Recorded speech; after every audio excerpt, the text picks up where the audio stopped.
প্রিয় বন্ধুরা, আসসালামু আলাইকুম। গণমাধ্যমে একটি হেডলাইন চোখে পড়ল, সেখানে বর্তমান অবৈধ ইউনূস সরকারের একজন উপদেষ্টা ফরিদা আক্তার উনি কোন একটি অনুষ্ঠানে বলেছেন যে শঙ্কা প্রকাশ করেছেন মূলত যে বাংলাদেশের কৃষি খাতকে দখলে নিতে চায় যুক্তরাষ্ট্র। এটা বাংলা ট্রিবিউনে হেডলাইন করেছে। তো আমি এটা দেখে হাসলাম এই কারণে যে বাংলাদেশের কৃষি খাতকে কেন, পুরো দেশটাকে তো দখলে নিয়ে নিয়েছে, এবং এই বিষয়টি কিন্তু বঙ্গবন্ধু কন্যা জননেত্রী শেখ হাসিনা বারে বার বলছিল। আসলে আমরা একটু ইতিহাসের দিকে যদি যাই, আমরা দেখব যে পৃথিবীতে বিভিন্ন দেশে যখনই জাতীয়তাবাদী নেতারা সে তার দেশ এবং জনগণের বর্তমান এবং ভবিষ্যৎ রক্ষার্থে স্বাধীন সার্বভৌমভাবে বিভিন্ন পলিসি বা নীতি গ্রহণ করত এবং জিও পলিটিক্যাল জায়গা থেকে যখন তার সভরেন ফরেন পলিসি নিত, তখনই কিন্তু এই সাম্রাজ্যবাদীদের খেলাধুলার একটি চারণভূমিতে পরিণত হতো সেই দেশগুলো। এবং সেক্ষেত্রে সেই জাতীয়তাবাদী নেতাদের বিপক্ষে এই সাম্রাজ্যবাদীরা বিভিন্নভাবে, তাদের তো অনেকগুলি টুল আছে, অনেক আর্ম আছে, সেগুলোকে ব্যবহার করে তাদেরকে যেভাবে পারা যায় অজনপ্রিয় বানিয়ে তারপরে দিন শেষে তাদের অনেককে হত্যাও করতো। আপনাদের মনে আছে কঙ্গোর জাতীয়তাবাদী নেতা প্যাট্রিস লুবুম্বার কথা, যিনি একজন জাতীয়তাবাদী নেতা কঙ্গোর ছিলেন, এবং দিন শেষে কিভাবে সেই নেতাকে আসলে রিমুভ করা হলো, সরিয়ে দেওয়া হলো। আপনারা একটু নিজেরাই গুগল করে ঘেটে পড়ে নেবেন, আমি এখানে এত বিস্তারিত বলতে চাই না। বা ধরেন চিলির সালভাদর আলেন্দে, তার ক্ষেত্রে কি আচরণ করেছিল সাম্রাজ্যবাদীরা, আপনারা একটু পড়াশোনা করলে বুঝতে পারবেন। এবং বঙ্গবন্ধুর ক্ষেত্রেও কিন্তু তাই। বঙ্গবন্ধু যে বাংলাদেশের স্বাধীনতা সংগ্রামের জন্য সারাটা জীবন দিয়ে গেছেন, এদেশের মানুষের মুক্তি এবং ভাগ্য উন্নয়নের জন্য, দেশকে স্বাধীন করার জন্য উনি যে লড়াই সংগ্রাম করেছেন সেটি কিন্তু পছন্দ হয়নি সাম্রাজ্যবাদের, এবং তারা কিন্তু পাকিস্তানের পক্ষে সপ্তম নৌবহর পাঠাতে চেয়েছিল। এবং আপনারা জানেন যে তারা মোটেও এটা পছন্দ করেনি বাংলাদেশ স্বাধীন হয়ে যাওয়াটা, এবং যে কারণে বঙ্গবন্ধু স্বাধীনতার পর থেকে যখন এই রাষ্ট্র গঠনে মনোযোগ দিলেন, বঙ্গবন্ধুকে বিভিন্নভাবে জ্বালাতন করা হয়েছে। এবং তাদের টাকা আছে, পয়সা আছে, তাদের বিভিন্ন ধরনের আর্মস আছে, এবং তাদের বিভিন্ন এজেন্টরা বাংলাদেশের মতন দেশগুলোতে অপারেট করে, সেটা চিলিতে বলেন, কঙ্গোতে বলেন বা অন্যান্য দেশে। ধরেন তারা কি করে, ধরেন পূর্ববর্তী সময় তো যেমন ইস্ট ইন্ডিয়া কোম্পানি করেছিল পুরো ভারতবর্ষে, এবং ইস্ট ইন্ডিয়া কোম্পানির মাধ্যমে আস্তে আস্তে একেবারে দখল করে নিয়েছিল পুরো Indian subcontinent, Bangladesh, Pakistan, India সহ ইভেন শ্রীলঙ্কা বিভিন্ন অংশগুলো। তো এখন বর্তমান বাস্তবতাতে এগুলো করতে পারে না। তারা যেটা করে যে ওই দেশের, যে দেশের ভিতরে তারা এই খেলাধুলাগুলি করবে, তাদের এজেন্ডাকে পুশ করবে, সেই দেশের কিছু মানুষকে নিয়ে তারা কিছু দোকান খোলায়, যেগুলোকে বলে নন গভর্নমেন্ট অর্গানাইজেশন, এনজিও। এই দেখুন দোকানগুলি খোলায় তাদেরকে নিয়ে, এবং তার আগে দেখবেন যাদেরকে নিয়ে দোকানগুলো খোলায় এই লোকগুলো কিন্তু তাদের দেশে বিভিন্ন জায়গায় পড়াশোনা করেছে, তারা তাদেরকে বিভিন্নভাবে অ্যাওয়ার্ড দিয়েছে, স্বীকৃতি দিয়েছে, এবং ওই ফান্ডগুলি তারা সেখানে পাঠায়। এবং এই লোকগুলোকে দেখবেন তাদেরকে দিয়ে গণতন্ত্রের কথা বলবে, তাদেরকে দিয়ে দেখবেন যে হিউম্যান রাইটস এর কথা বলবে, রুল অফ লর কথা বলবে। এবং বাংলাদেশের মতন দেশগুলোতে জাতীয়তাবাদী নেতৃত্ব এবং রাজনৈতিক দল যারা আসলে গণতন্ত্রের জন্য লড়াই সংগ্রাম করেছে, দেশের স্বাধীনতা সার্বভৌমত্বের জন্য লড়াই সংগ্রাম করেছে, তো তারা কিন্তু আসলে কম্প্রোমাইজ করতে চায় না সাম্রাজ্যবাদের বিভিন্ন এজেন্ডার সাথে। তখন এই জাতীয়তাবাদী দেশপ্রেমী নেতৃত্বগুলোকে তারা বিভিন্নভাবে তাদের এই যে দোকানগুলো খোলানো হয়েছে, এই যে দেখবেন না বিভিন্ন ধরনের এনজিও আছে বাংলাদেশে, কেউ দুর্নীতি নিয়ে কাজ করে, কেউ সুশাসন নিয়ে কাজ করে, বিভিন্ন নামকরণ করেছে। তো এরা দেখবেন যে এই সাম্রাজ্যবাদের সাথে উঠা বসা, এদের টাকা পয়সা নিয়ে এসেই বিভিন্ন প্রজেক্ট করে, এটা দিয়ে তাদের ঘর সংসার চলে।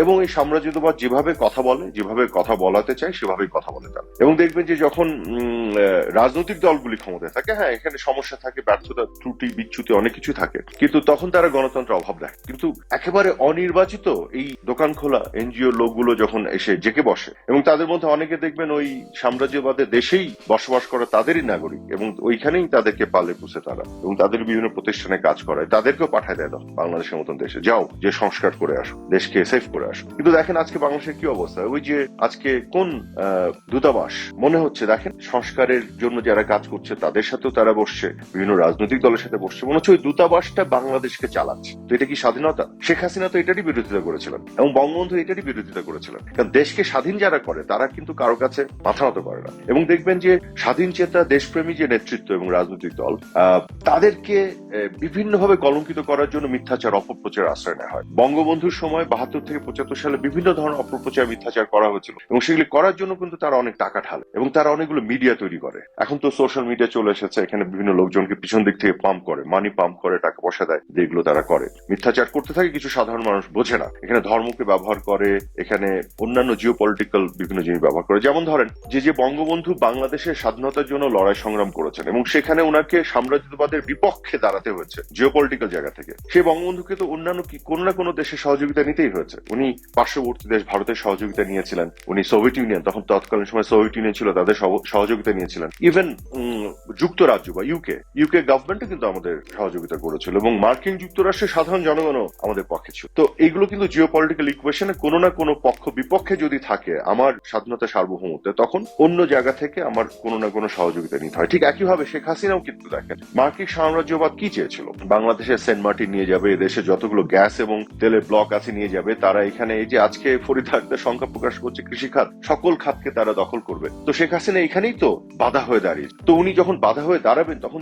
উনার কোথাও না কোথাও কোনো সমর্থন লাগবে তো অন্যান্য কোনো না কোনো দেশের কাছ থেকে। তো যেহেতু মুক্তিযুদ্ধের মাধ্যমে দেশের জন্ম, আমরা স্বাধীন হয়েছে এবং মুক্তিযুদ্ধ নেতৃত্ব দানকারী দল আওয়ামী লীগ, এবং সেখানে আমাদের বন্ধু ছিল পার্শ্ববর্তী দেশ ভারত এবং সেই সময়ের সোভিয়েত ইউনিয়ন বা পরবর্তীতে রাশিয়া। তো মাননীয় প্রধানমন্ত্রী বঙ্গবন্ধু কন্যা কিন্তু এই দেশগুলোকেই তার পাশে রাখতে চেয়েছিলেন এই লড়াইয়ে সাম্রাজ্যবাদের বিপক্ষে। কারণ আপনি খেয়াল করে দেখবেন রাশিয়ার সাথে বা পার্শ্ববর্তী দেশ ভারতের সাথে বঙ্গবন্ধু কন্যার যে ডিলিংস গুলি ছিল সেটা কিন্তু ইকুয়াল ফুটিং এর উপরে ছিল, সেটা কিন্তু সমতার ভিত্তিতে ছিল, যে কারণে ভারত আমাদের পার্শ্ববর্তী দেশ, এত বড় একটা দেশ, সেখানে আমাদের যতগুলো চুক্তি হয়েছে এই মার্কিন সাম্রাজ্যবাদ এবং তাদের অপপ্রচারকারী দালালরা কিন্তু মিথ্যাচার করেছে, যেগুলা গোলামী চুক্তি, নতজানু চুক্তি। কিন্তু গত এক বছরে এই 100টার মতন চুক্তি, একটা চুক্তিও দেখাতে পারলো না যেটা শেখ হাসিনা করেছেন, যেটা বাংলাদেশের বিপক্ষে গেছে, দেখাতে পারেনি। কারণ শেখ হাসিনা কি চুক্তি করেছেন, ভারত থেকে 1100 মেগাওয়াট বিদ্যুৎ এনেছেন, এই বিদ্যুৎ কারো ব্যবহার করেছে, দেশের মানুষ ব্যবহার করেছে। কিন্তু যারা এই যে অপপ্রচার বিভ্রান্ত হয় তারা কিন্তু তথ্যগুলো ঘেটে দেখে না। সমস্যা হচ্ছে এটা, তথ্য ঘেটে দেখলে দেখতো যে 1100 মেগাওয়াট বিদ্যুৎ এনেছেন, শুধু না এই বিদ্যুৎ বাংলাদেশে তৈরি করলে যে খরচ হতো তার চেয়ে কম দামে নিয়ে এসেছেন। আমি আদানির কথা বলছি না, আদানির বাইরে।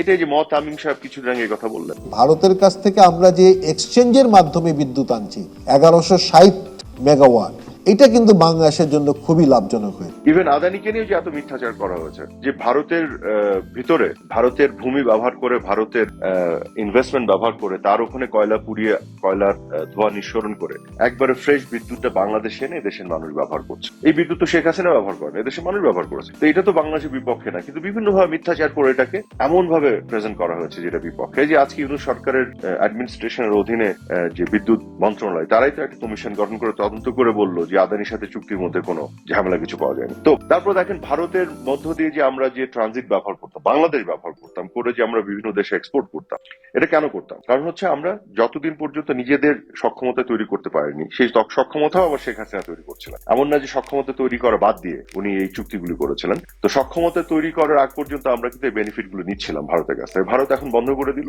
আমরা দেখছি আমরা হাজার হাজার কোটি টাকা ক্ষতির সম্মুখীন হচ্ছে। কাজে ভারত যখনই যে বিষয়টা, যে চুক্তিগুলি বাতিল ভারত করছে, দেখা যাচ্ছে বাংলাদেশ হয়ে যাচ্ছে, ক্ষতিগ্রস্ত হচ্ছে। আর বাংলাদেশ সরকার এতদিন ধরে এরা এসব ভারত বিরোধীরা বলে আসলো, শেখ হাসিনাকে বিভিন্নভাবে প্রচার করলো যে নতজানু চুক্তি, কিন্তু একটা চুক্তিও কিন্তু বাতিল করলো না। আচ্ছা বাতিল করলো না, একটু মানুষের সামনে দেখাও না এই চুক্তিটা নতজানু, এই ক্ষতি, সেটা তো করছে না কেন? কারণ ভারত বাতিল করলে আমাদের ক্ষতি হয়ে যাবে। তো এই যে বিষয়গুলো, যে শেখ হাসিনা একটা তার বন্ধুত্বের বলয় তৈরি করেছিলেন ভারত এবং রাশিয়া বা এদেরকে নিয়ে, কেন সাম্রাজ্যবাদটা পুরো দখল করে খেয়ে ফেলতে চায় বাংলাদেশ, যেটা বিপক্ষে শেখ হাসিনার বাবা, বাংলাদেশের জাতির জনক বঙ্গবন্ধু শেখ মুজিবুর রহমান লড়াই করেছেন, এবং লড়াই করতে যে আপোষ না করার জন্য আত্মহতি দিয়েছেন সপরিবারে, এবং শেখ হাসিনাকেও কিন্তু সেই লড়াইটা করতে হয়েছে। এবং এই যারা যে দল যে নেতৃত্ব দেশ স্বাধীন করে, মাথায় রাখবেন, তারা কখনো স্বাধীনতা সার্বভৌমত্বের প্রশ্নে কোন শক্তির কাছে আপোষ করে না। তারা বারেবার হত্যাকাণ্ডের শিকার হয়, শেখ হাসিনা হত্যাকাণ্ডের শিকার হয়ে যেতে পারতেন, কিন্তু তারা অপমানিত হয়, অপদস্থ হয়, অজনপ্রিয় হয়, কিন্তু আপোষ করেন। শেখ হাসিনা সেটা করেন না। শেখ হাসিনা কিন্তু মৃত্যু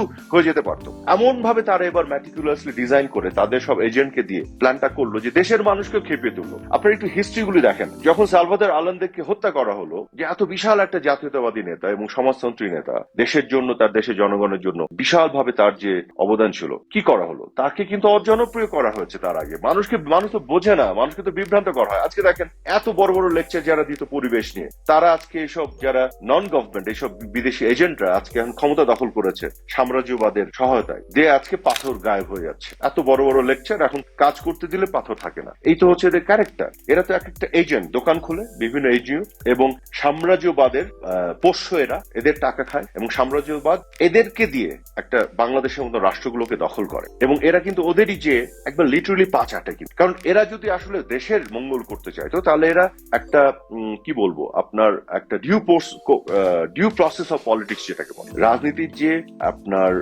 ডেমোক্রেটিক এবং গণতান্ত্রিক যে প্রক্রিয়া, সে প্রক্রিয়ার মধ্যে এসে আসতো। তার জনগণের কাছে যেত, নির্বাচনে অংশগ্রহণ করতো, জনগণের মাধ্যমে নির্বাচিত হয়ে তারপর রাষ্ট্র ক্ষমতায় যেত, ডেমোক্রেটিক প্রসেসে দেশের উন্নয়ন করতে কোনো অসুবিধা ছিল না। কিন্তু এটা কি করে, দোকান খোলে, সাম্রাজ্যবাদের টাকা খায়, সাম্রাজ্যবাদের এজেন্ডাকে পুশ করে তারা ক্ষমতা দখল করে, রাজনৈতিক এই গণতান্ত্রিক ভাবে আসে না, দখল করে আবার বলে যে জনগণের প্রতিনিধি যারা এতদিন প্রতিনিধিত্ব করেছে এরা নাকি দেশ ধ্বংস করে দিয়েছে, আর দেশের সংস্কার এরাই করবে, দালাল গুলা করবে, সাম্রাজ্যবাদের দালাল। তো বাংলাদেশের মানুষকে কিন্তু বুঝতে হবে যে কোন জায়গাতে আমরা ভুল করছি।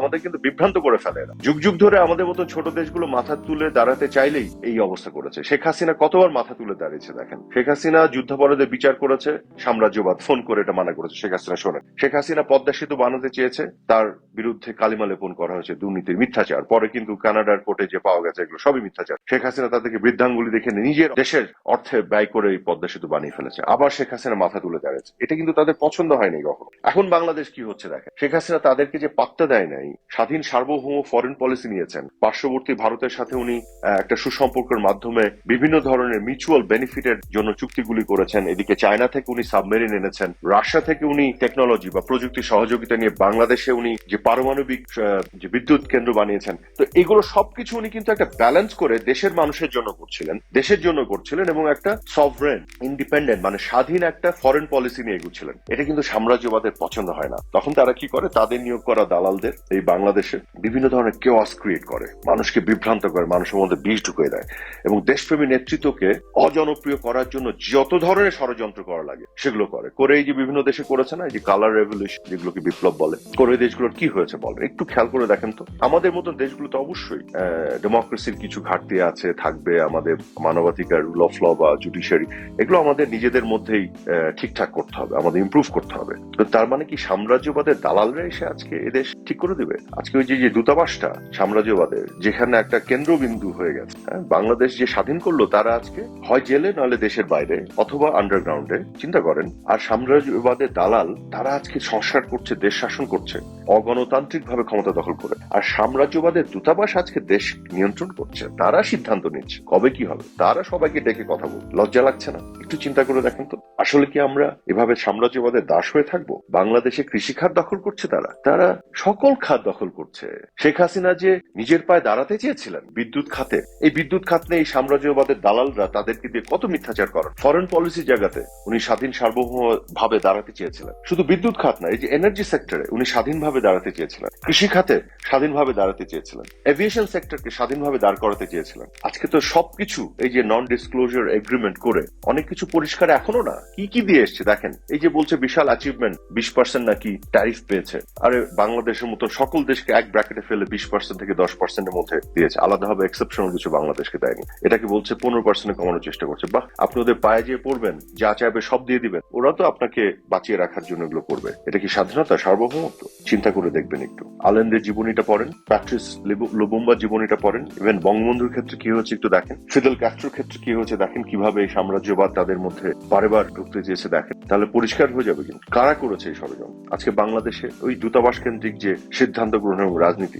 বাংলাদেশের মানুষের হাতে আছে বাংলাদেশের ক্ষমতা? না, এই দালালগুলি, এজেন্টগুলি আজকে দেশের ক্ষমতা দখল করে সাম্রাজ্যবাদের পদলেহন করে দেশকে যা ইচ্ছে তাই করুন। এর মাঝখান দিয়ে একজন ভদ্র মহিলা উপদেষ্টা হয়ে যিনি বসে আছেন, হুট করে সংখ্যা ওনার হয়ে গেল, কৃষি খাত দখল করে নিচ্ছে। আরে ভাই, গোটা বাংলাদেশ কে ফেলেছে, কৃষি খাত নিয়ে আপনি পড়ে আছেন? লজ্জা শরম থাকলে এখনো দেশের জনগণের কাছে মাফ চেয়ে সত্যটা স্বীকার করুন, কি করেছেন আপনারা। ধন্যবাদ সবাই।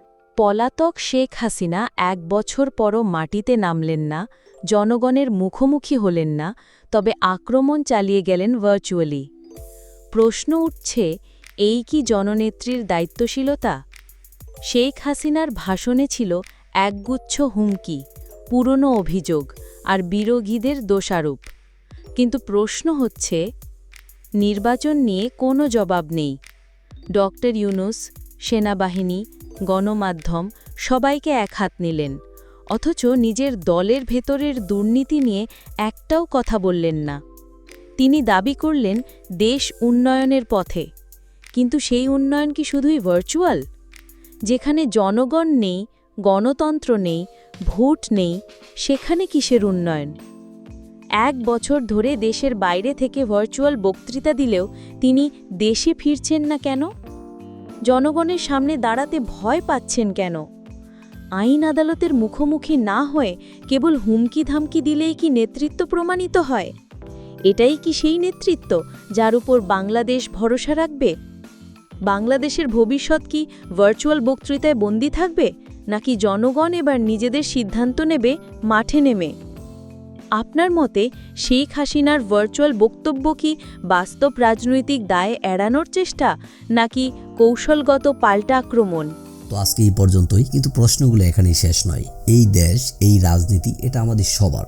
আপনি, আমি, আমরা সবাই মিলে গড়ে তুলব সচেতনতার একটা মঞ্চ। আপনার ভাবনা, আপনার চিন্তা এবং আপনার মতামত আমাদের দরকার। তাই কমেন্টে লিখে জানান এই মুহূর্তে আপনি কি ভাবছেন এবং আপনি কোন দিকে তাকাচ্ছেন। রিপাবলিক অ্যান্ড পলিটিক্স কেবল খবর বা বক্তব্যের জায়গা নয়, এটা একটা ভিন্ন মতের প্ল্যাটফর্ম। এখানে প্রশ্ন করার সাহস আছে, সত্যের পেছনে ছুটে চলার স্পর্ধা আছে। চ্যানেলটি ভালো লাগলে অবশ্যই সাবস্ক্রাইব করে পাশে থাকুন, কারণ একটা ক্লিকেই হতে পারে হাজারো অন্ধকার ভেদ করে আলো খোঁজা শুরু। ফিরছি পরের পর্বে আরও খোলামেলা বিশ্লেষণ নিয়ে। সে পর্যন্ত সবাই ভালো থাকুন, সুস্থ থাকুন। আল্লাহ হাফেজ।